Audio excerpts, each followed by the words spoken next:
Bismillahirrahmanirrahim. Assalamualaikum warahmatullahi wabarakatuh. Kenalkan nama saya Siti Rizky Fasia dengan NIM 2082089. Di sini saya akan mempresentasikan hasil kerja makalah saya yaitu dengan judul Lingkungan Masyarakat sebagai Sekolah Adab. Pendahuluan ya. Pendahuluan ini di sini tuh adab ya. Adab itu merupakan hal penting dalam Islam. Adab sendiri itu juga merupakan dasar seorang sebelum mencari ilmu. Namun, pada generasi sekarang, banyak anak muda, terutama banyak anak-anak muda ya, itu tuh mulai kehilangan adab karena adanya terpengaruhan terhadap teknologi gitu. Nah, apa kurangnya masalah-masalah moral seperti kurang misalkan santun, rasa hormat, eh, rasa hormat dan interaksi pada sosial masyarakat itu mulai memudar gitu. Karena kita di mereka itu sudah terpengaruh akan kehadiran teknologi. Padahal masyarakat sendiri itu memiliki peran penting ya akan sebagai tempat belajar anak selain di bangku sekolah. Karena itu kita tuh perlu kerjasama ya antar keluarga, sekolah ya, dan masyarakat untuk menanamkan kembali nilai-nilai adab terhadap anak gitu ya, terhadap karakter anak yang baik sejak dini. Nah, selanjutnya yaitu pembahasan di sini saya mengambil 4 poin yaitu yang pertama krisis moral, yang kedua individualisme, yang ketiga sekolah kehidupan, dan yang keempat tantangan. Ya, kita bahas yang pertama yaitu krisis moral. Kemajuan teknologi yang pesat telah membawa dampak besar terhadap perilaku generasi muda. Banyak dari mereka yang lebih fokus pada dunia digital dan media sosial, sehingga nilai-nilai ada seperti sopan santun, empati, dan rasa hormat mulai memudar. Hal ini menjadi salah satu penyebab terjadinya krisis moral yang semakin nyata dalam kehidupan masyarakat saat ini. Nah, saat ini ya ini maksudnya tuh saat ini tuh kita tuh sedang menghadapi ya kondisi di mana banyak anak muda tuh mulai kehilangan arah ketika ada kemajuan-kemajuan teknologi membawa banyak manfaat, tapi di sisi lain dari kebalikan membawa manfaat itu tuh juga menimbulkan banyak ya sekali dampak-dampak negatif yang muncul di kalangan saat ini. Kenapa? Contohnya ya tadi itu interaksi, empati, sopan santun, rasa hormat itu mulai hilang di dalam di jati diri masyarakat, terutama pada generasi muda. Mereka tuh lebih sering menghabiskan waktu mereka tuh di dunia nyata, di dunia maya daripada di dunia nyata. Lebih asik. Mungkin kalau saat itu nge-game, scroll, uh, update-update gitu ya. Mungkin kayak ya apa aktivitas-aktivitas mereka di media sosial gitu lah. Daripada aktivitas-aktivitas interaksi mereka terhadap sosial di kalangan masyarakat. Gitu. Dari sini tuh padahal akibat dari krisis moral ini tuh menghormati orang tua, ya mungkin contohnya menghormati orang tua, menyapa guru, sekedar bersikap sopan santun itu tuh mulai luntur ya. Nah, banyak banyak yang merasa mereka tuh juga lebih paham akan teknologi. Jadi dari lebih paham itu tuh mereka tuh jadi kurangnya uh, banyaknya tindakan-tindakan negatif gitu yang ditimbulkan di kalangan masyarakat.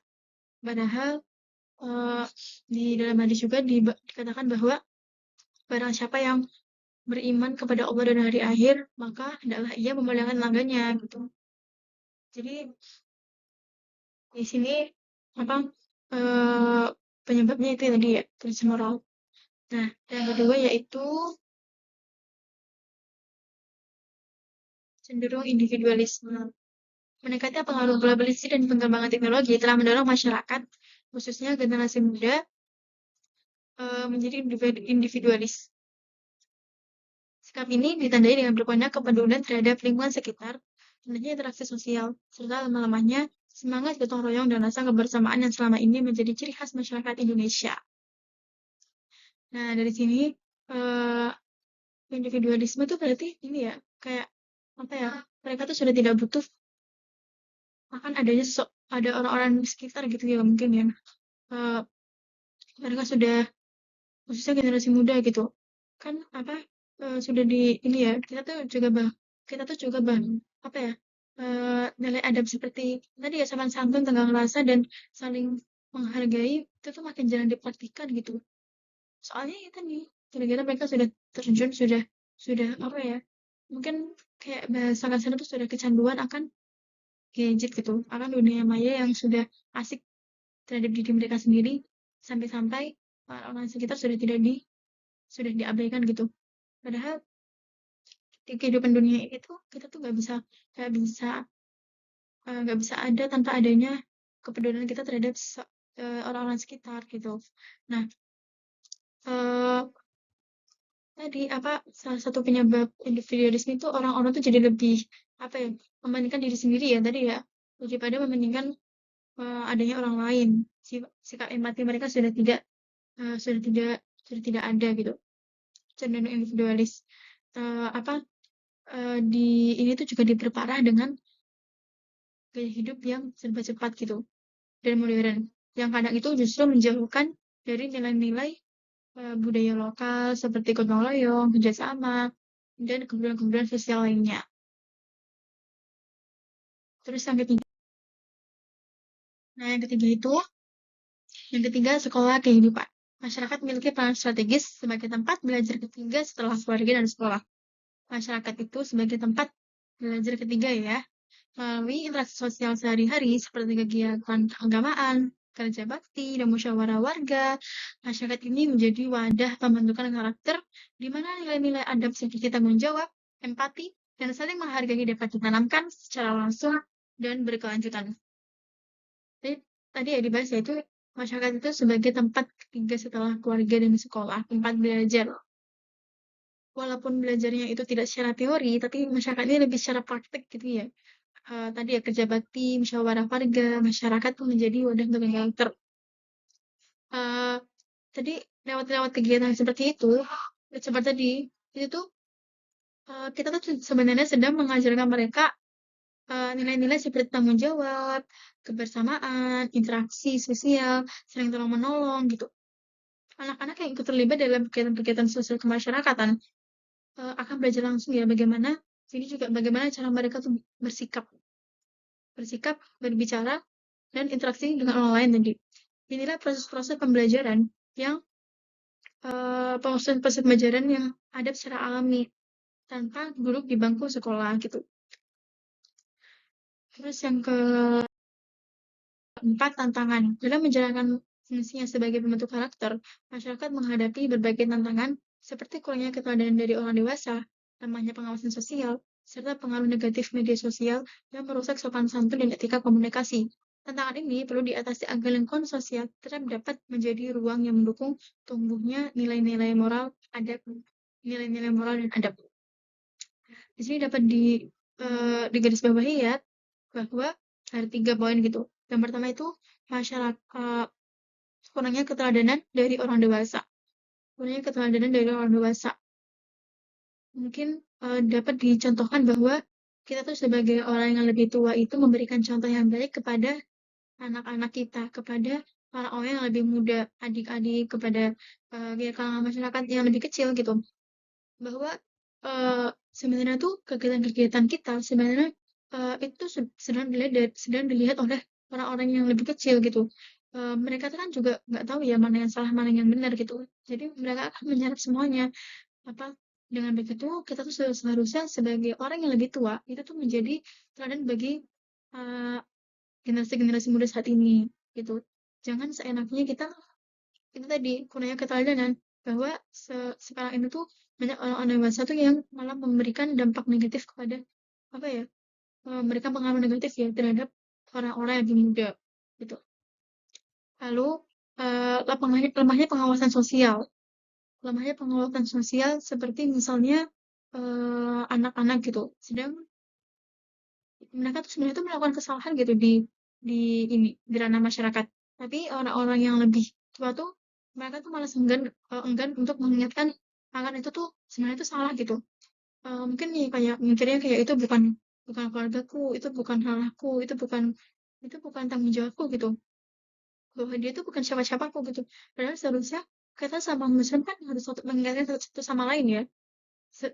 Sosial kemasyarakatan itu kita tuh harus saling mengingatkan satu sama lain gitu. Terus yang ketiga itu pengaruh negatif media sosial yang merusak sopan santun dan etika komunikasi. Eh, Konten-konten negatif, ujaran-ujaran kebencian, lalu gaya hidup yang tidak mendidik, mudah sekali ya tersebar dan ditiru oleh eh, anak-anak gitu, anak-anak muda ya, terutama. Hal ini tuh bisa membuat nilai-nilai adab ini kita tuh semakin hilang gitu, semakin tergerus gitu. Nah, tantangan ini perlu diatasi ya agar lingkungan sosial. Mungkin tantangan-tantangan ini tuh perlu diatasi ya dengan cara ya tadi kayak mungkin sosial apa ya sosialisasi terhadap adab gitu ya terhadap apa ya eh, sosial kemasyarakatan atau komunikasi kita sama orang tua tuh seharusnya tuh ini ya yang mempengaruhi keteladanan anak-anak muda ya. Jadi kita harus perlu apa ya banyak-banyak komunikasi gitu terhadap anak-anak kita terhadap orang yang lebih muda gitu. Selanjutnya itu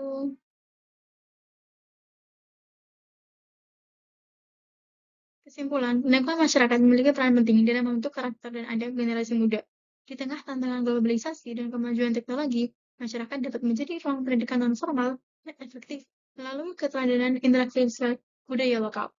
Karena itu, penting nih bagi kita untuk kembali aktif dan peduli satu sama lain gitu. Tidak perlu hal besar, cukup saling menyapa, memberikan contoh sopan santun yang baik, misalnya lewat orang tua ya kita harus menunduk gitu. Itu sebenarnya tuh hal-hal kecil yang membuat anak-anak muda tuh ya apa ya eh, kembali dipraktikkan gitu buat anak-anak muda gitu. Hal-hal itu tadi hal contoh itu ya contoh-contoh sehari-hari yang itu tuh ringan gitu. Sebenarnya itu juga berdampak besar ya untuk anak-anak muda. Kalau semua orang itu uh, di lingkungan sama-sama peduli, nah nilai-nilai adab ini tuh bisa tumbuh kembali di ranah masyarakat. Tuh mungkin ya